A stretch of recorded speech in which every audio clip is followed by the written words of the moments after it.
Welcome to Confessions of a Wannabe It Girl. I'm your host, Marley Freygang, and I'm here to help you filter out all the bullshit and become the next It Girl. This podcast explores the reality of what it really takes to make it out there. As it turns out, it is way less Instagrammable than I thought it was going to be. I'm still very much a work in progress, but there's simply nothing else I'd rather be doing than chasing my dreams. So let's learn from my mistakes and work together to achieve our dreams with more confidence, clarity, and direction. Let's get after it. Well, welcome, Julie. Thank you so much for coming on the podcast. Of course. Thank you so much for having me. I'm so excited. Me too. You are a manager for some of our favorite massive social media creators and also the founder of Fangirl Fantasy, the brand, and you produce events with that. Mm-hmm. So thank you so much for taking the time to be here. Of course. Thank you for having me. So you do like a shit ton. Like, how do you sleep? And you kind of do it all yourself, I've heard too. Mm-hmm. So can you just tell us like what your day-to-day looks like managing all these people and this business? Yeah, my day-to-day is like not normal, I guess. It's like not the same as it's not a normal 9 to 5. There's no really hours. It's definitely, I mean, I guess in regards to Fangirl Fantasy, like there's, if I don't do it, it doesn't get done. It's my company and everything kind of falls. I have a great support system around and a team. Some of the bigger executive decisions obviously have to, go through me or, the bigger partnerships.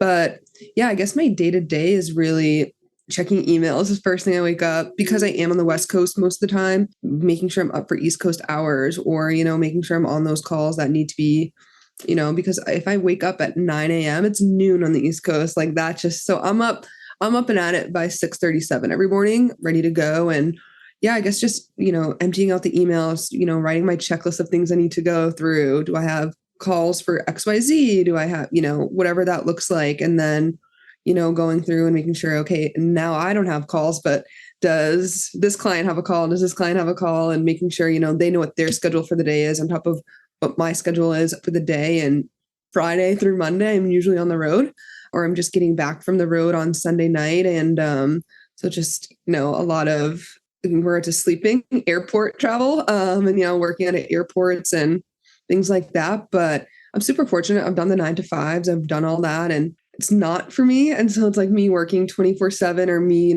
everyone's like, when do you like, I'll answer a text at 3 a.m, but then I'm also answering a text at 7 a.m. and everyone's like, I don't get it.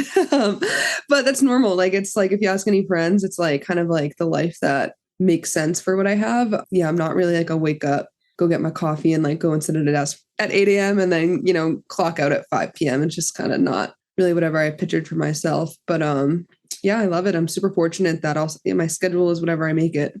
I love that. I love that you said it's like your friends are kind of used to this as how you were. And I think that is where I want to go is like, I want to go back to like before we got to where we're at this crazy level of high success. Like, were you kind of always like this? And like, how did we get to where we are right now?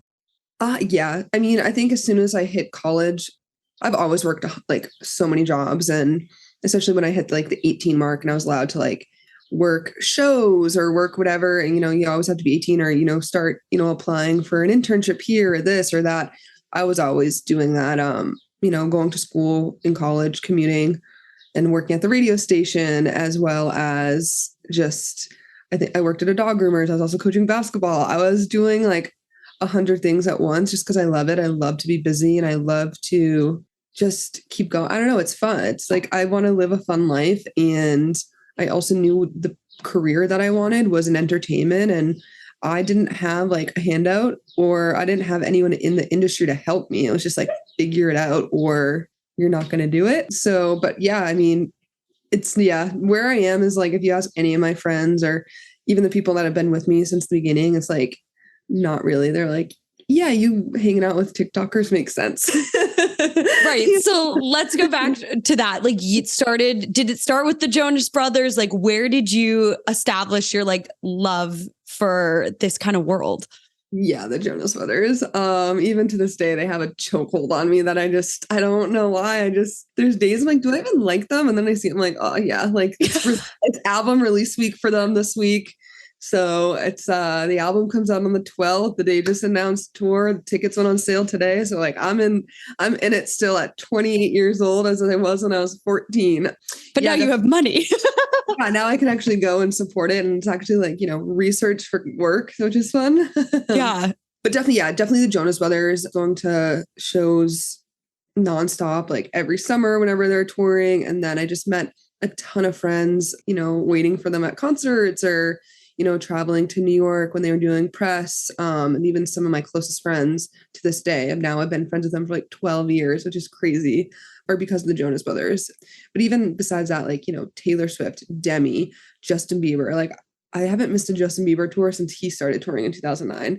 That just the pop culture world and just music in general is just makes me feel good. I just have fun. I was just the girl that's always watching the YouTube interviews, had the magazines on her wall. I just watching the new TV. I don't know. I just like pop culture, and that is just, it comes second nature to me. So that's just, that generation.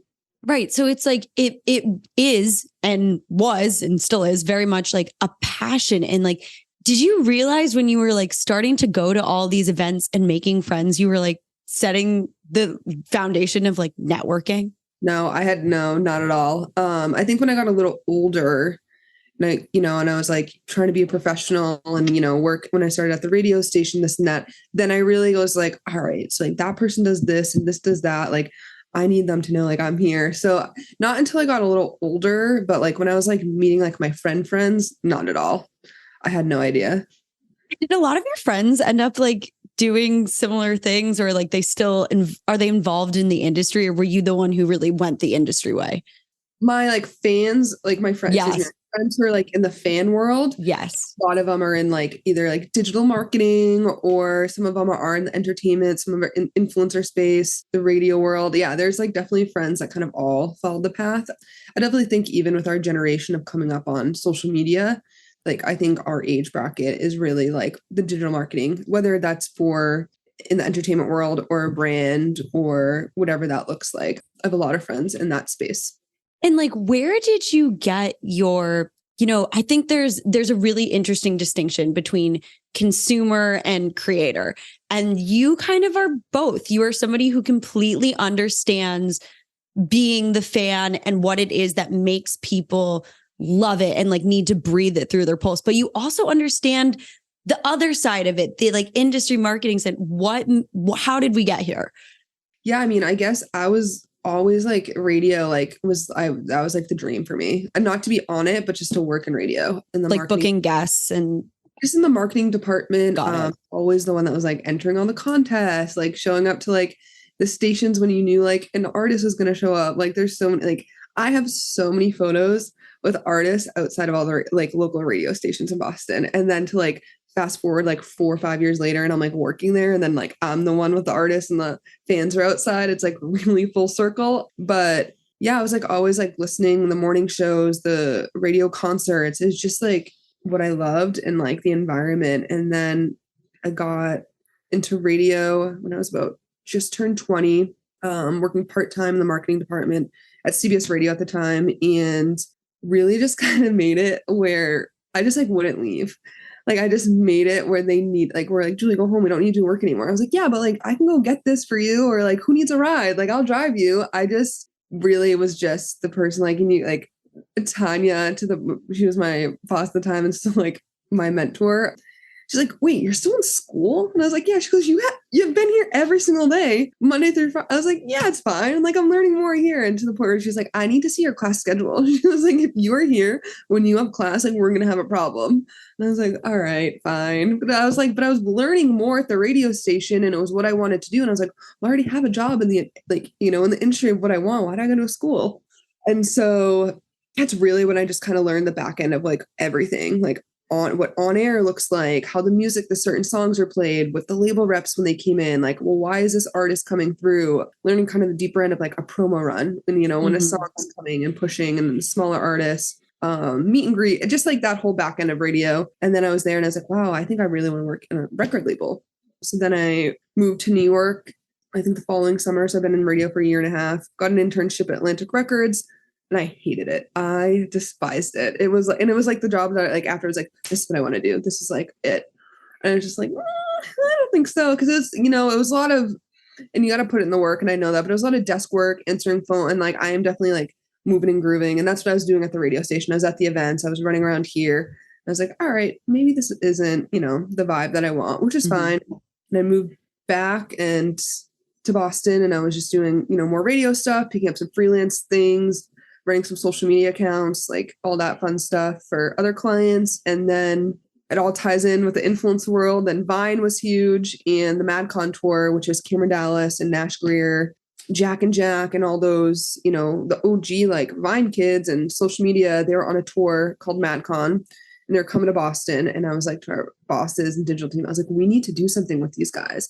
And like, no one cares about. I was like, just digitally, social. Like, I was like, please. And they're like, no. And then I like went into like the big, and I was like, if you trust me at all, like, please, can we do something? And he was like, you can reach out, and if they let you like cover it on social media and give you passes, like, I don't care, you can go. He was like, whatever. He's like, only post like a few things. I was like, all right, cool. I brought like rally cards. I like to like give out to like fans so people could write stuff on it. The tour manager gave us access to everything. Like our Snapchat at the time like blew up because we had everyone follow us. We got behind the scenes content, and we got Cameron Dallas to hold up like one of the one of the radio station stickers. We posted that on Instagram. It went like crazy.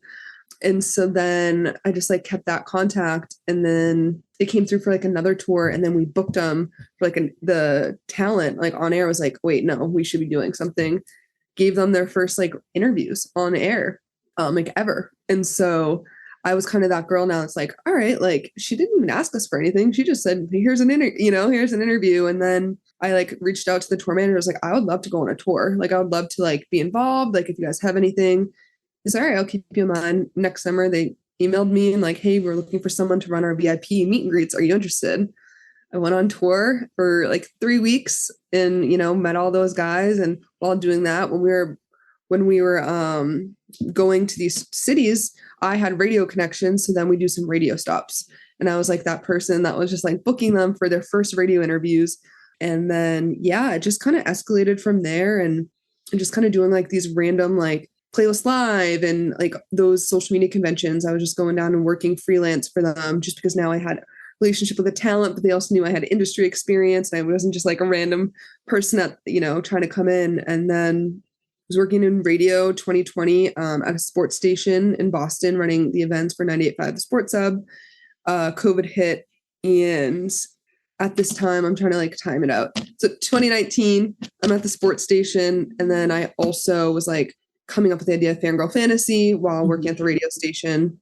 Launched Fangirl Fantasy May of 2019, so 4 years ago to this month. Woo! It was just crazy. And then while doing both, Fangirl's picking up. We're doing a bunch of events in Boston.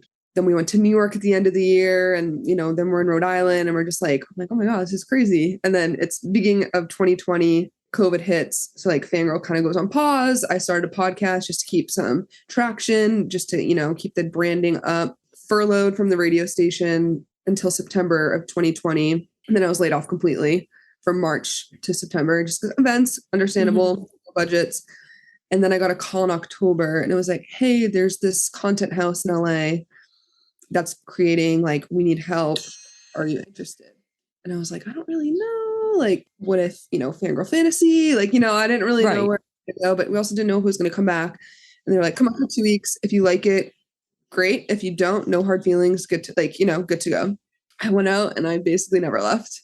And that's kind of the start of how I became the manager. And the space that I'm in is just, I met the creators that lived in the house, and just kind of went from there. Everyone like always asks, like, what's your advice? What's your story? It just, no one's story is going to be the same. And it really, how I got here is from 8 years of work that I did when I was 20, starting with, the Magcon interviews. That's really like, I can't even, I couldn't write that story if I even tried in my head. So yeah, that's that's so true, because everyone always sees like the success and they're like, how'd you get here? Blah, blah, blah. And there's like, of course, 8 years of the overnight success. There's 8 years to back it up that nobody quite saw all the dots lining up and adding up. But something else I wanted to point out is, when you were at the radio station and you're working at Magcon, how giving you were of your time and your energy. You were doing the most. You're going above and beyond with no promise of any kind of reward for doing that. You were just like, I'm into this. I've been these people.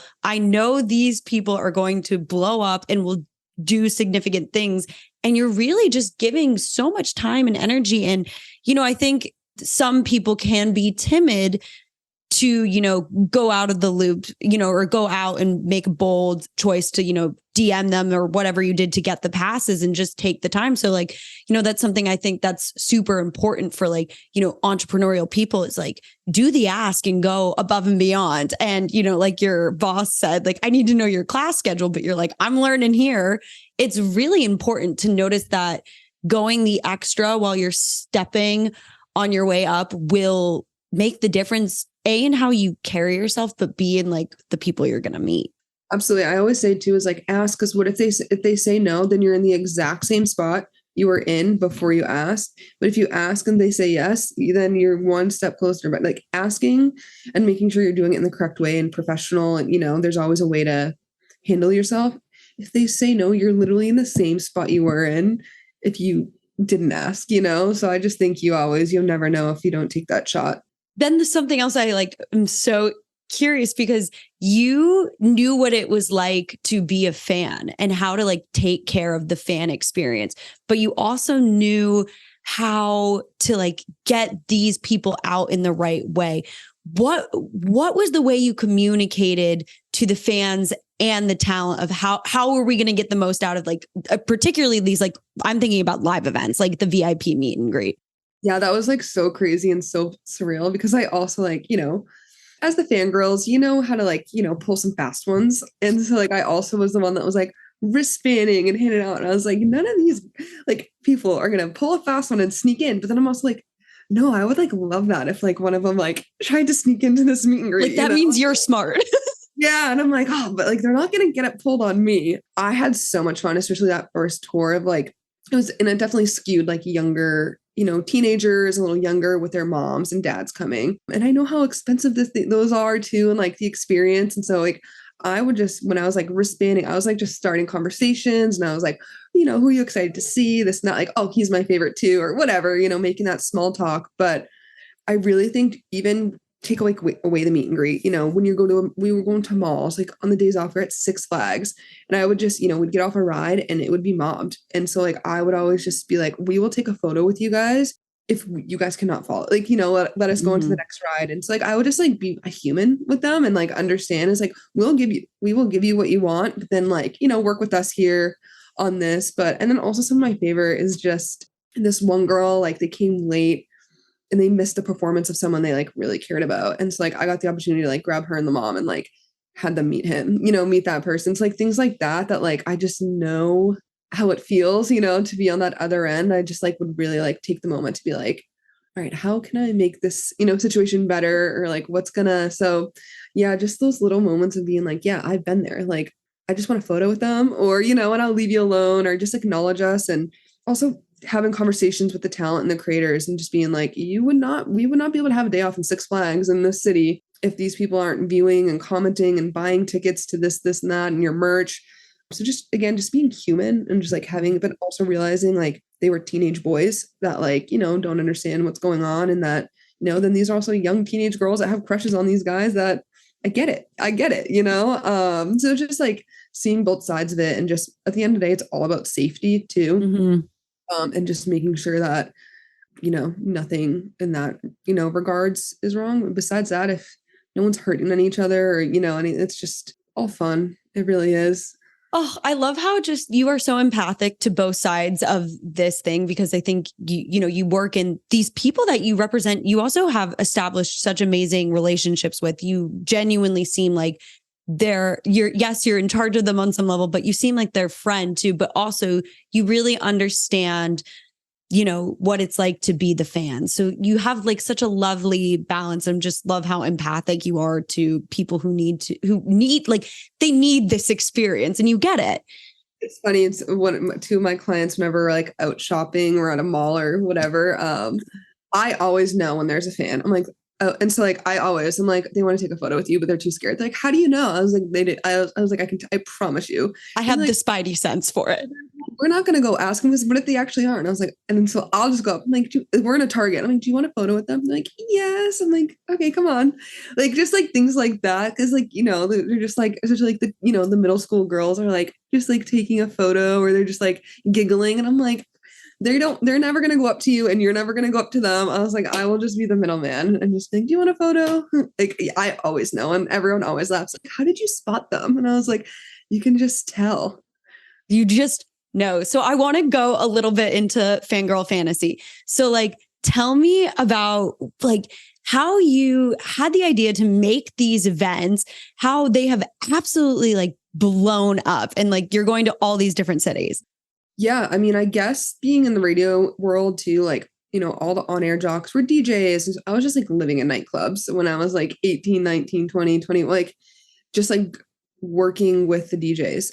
And it just got to the point by the time I was 21, I was like, I am over this, because it's like very much the same vibe, and, no shade to my guys DJing at all, but it's the same music, same environment, also like creepy dudes. And it's just like over it. And so like, I was just like, where is this a place that like when I'm in the car, I'm listening to the Jonas Brothers, Taylor Swift, One Direction, the Demi, like all, my pop music.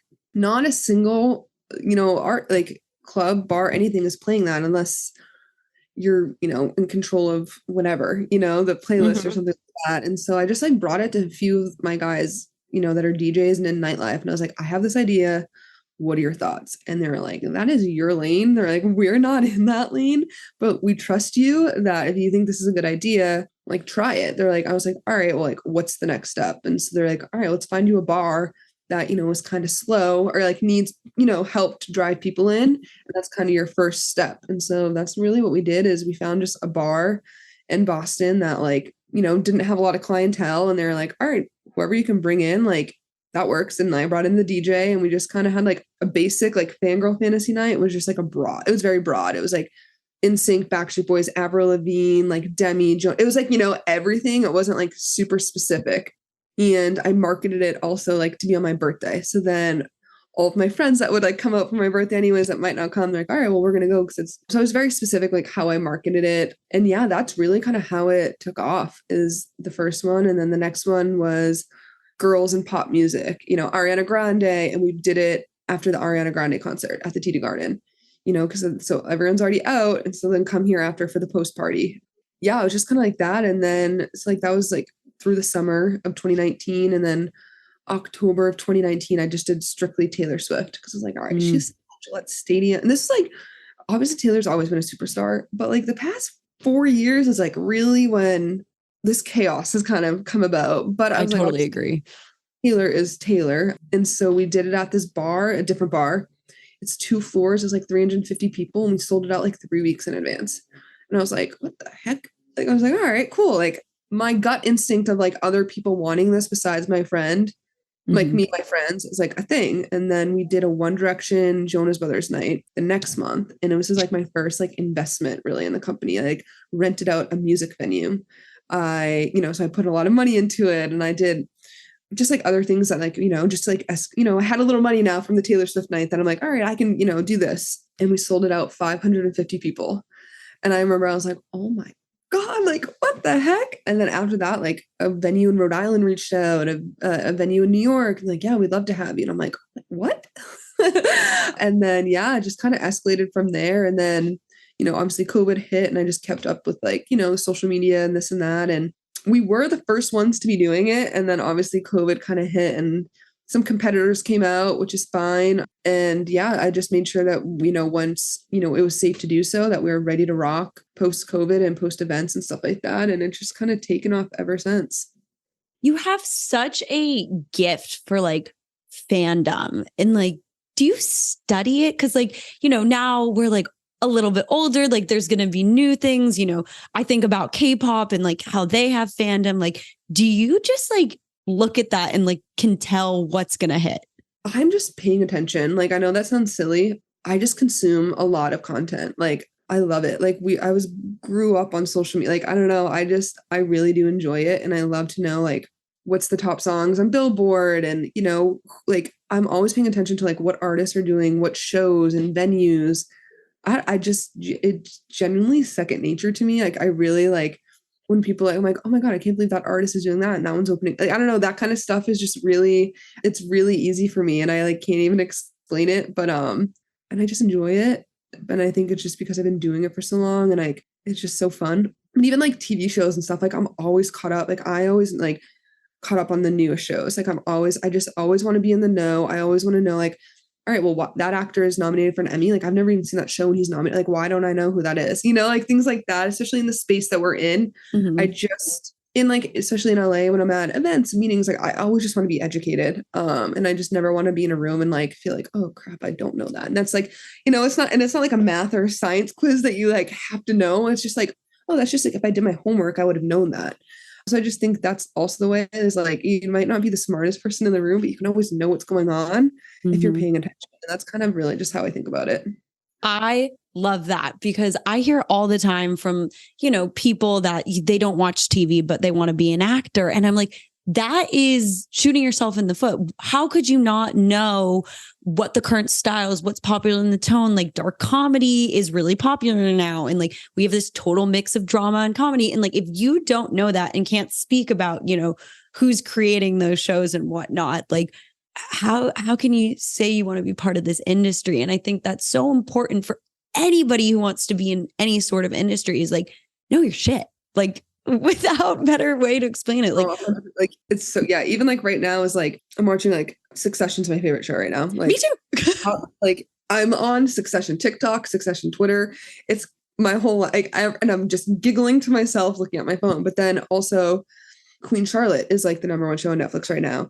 Not as much my vibe. I've just binged the whole thing. I'm like, oh, this is great. Now I know like why this meme is going off or why this. And a few friends have texted me about a couple other shows. And I'm like, oh, I probably wouldn't have normally watched that. But if you're talking about it, and then like the next day I see something, I'm like, all right, cool. I got to watch this. Just like everything like that. I don't know. I just be in the know. Yeah. You have your pulse like on it. You're so in the pulse of like knowing what's in. And do you and like your talent, talk about these kinds of things and whatnot? Or is that, do you see any crossover between the worlds? It's really interesting and it's no shade to them because I say it to all of them. They like don't watch TV. They're the new, I feel so old, the next generation, yeah, but same. like they're really like all their content is like consumed on social media, short form. They're really, with the, exception of a couple, like if you asked them like, oh, what's the number song on the radio right now? They would have no idea. Like, or who's the #1 streaming artist? They just are not. Some of them are like, I don't even like, oh my God, Taylor's doing 3, like this is a comment. Taylor's doing 3 shows at SoFi Stadium. And I'm like, yeah, like it's Taylor's like, but it's just the way they consume their content is so different. It is like, social media is the new mainstream. And I think the way that, it's just different. I don't know. It's a different bubble. It's a different lane. And it's just, I don't know. It's really interesting. I think even if you like walked into a middle school or elementary school right now, and if you asked them who Charlie D'Amelio was versus Sydney Sweeney, and Sydney Sweeney is like, the biggest, they all know who Charlie is, but they might not know who Sydney Sweeney is. That might even be a bad example, or Zendaya, like they'll know who Charlie is. Zendaya. It's just like an interesting, different way, I guess. There's no boy. Also, like look at the boy bands. Mm-hmm. Or, there's no Justin Bieber right now. No. Or a Jonas Brother, or who's the next? If you just think about it like that.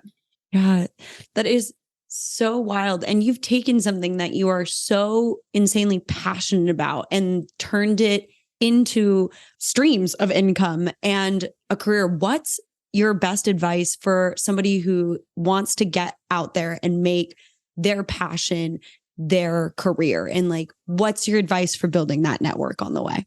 Yeah, I've even said it. I said it on a panel the other day too, is I will say my email, my texts, my DMs are like infiltrated with young women specifically like looking to break into the industry. And I will say like, there's only like 3 or 4 that like really stick out to me that I'm like, all right, I'm going to give you extra time or this and that. Because like we said, like do your homework, do that. Like sometimes they're just like, I love what you do. Any advice? Well, what do you love that I do? Or like, what give me an example and I'll shout her out. Her name's Lucy. And she reached out to me probably 2 years ago on LinkedIn, and she sent me the nicest message and was like, I'm from Boston. I've attended, two of your Fangirl Fantasy events. This is like my internship experience. This is that. Like, it gave me examples of like how she's like, I've been following your career. Like, it gave me examples of like, I saw when you did this. I was like, oh, wow. Like, this is very meaningful.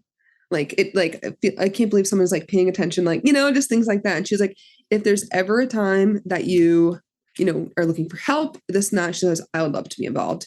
I responded and she's like, that's great. Like, here's my email. I don't need anything right now, but like, if you ever see me post anything or whatever, just have my email.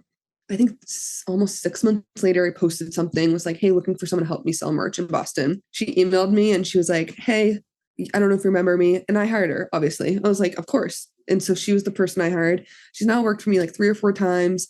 I've probably on a call with her like once or twice a month, specifically because she's on a job hunt, and I've been like coaching her like on interviews and who can I email, just she's been amazing. And I like love being her little mentor, and she's just great. And she is someone that like stuck out to me on like, all right, this is kind of how you outreach someone. I think, and social media and email, like I don't know, I can't speak for you, but we didn't have access to people to like reach out to. And so now that you do, like, you've got to take advantage of it. And you just have to be a little bit smarter on how you do it, because you're asking for my time and, or someone else's time. And it's like, okay, of course we want to help, but it's like, what are we getting in return? Like, why do you want to do this? Or why should I reach out to, help you specifically? But so that's like a little, like, I guess advice is just, I don't know, with your pitches, I guess, be a little bit more creative or show that you actually care and you're not just asking for something. And then other advice, I guess, turning your passion is just do it. And like we said before, if you don't ask a question or if you don't try it, like, you're literally in the same exact spot that you were when you started. And also another is just be nice to people. Like, there's just so many mean people and bad people in the world in this industry is really hard for no reason sometimes. So don't be one of the bad ones. Like, we always say is like with our team is we want to be the easiest team to work with. We want everyone to be like, when Fangirl Fantasy comes in, like, oh, they were so easy to work with. We want them back. Like, even just for that specifically, is that our team is easy and friendly and there's never any issues. And even with my other clients on the social side, like, I always want them to like get the next gig because Julie, their manager, was so easy to be with, or, she handled this way or that way. So that's just something also is like, be a good person and be easy to work with. Because of course, you get 100 compliments sometimes if you do that. But I remember the people that were mean to me. And I'm sure a lot of people, like, I remember the ones that kind of kicked you when you were down or didn't give you the time of day just to be a bully for no reason sometimes. So I think that is just another one. So those are 3 little things. I kind of feel like I just rambled. Not at all. Julie, you are so smart and so intelligent. I am so grateful you took the time to talk with us today about all these amazing things you do and how you've really turned yourself from fan to boss in like, honestly, not that long of a time. I know we talk about how, you see the overnight success, but, the 8 years before it, but I'm just so impressed by all you do. Please tell everybody where they can find you.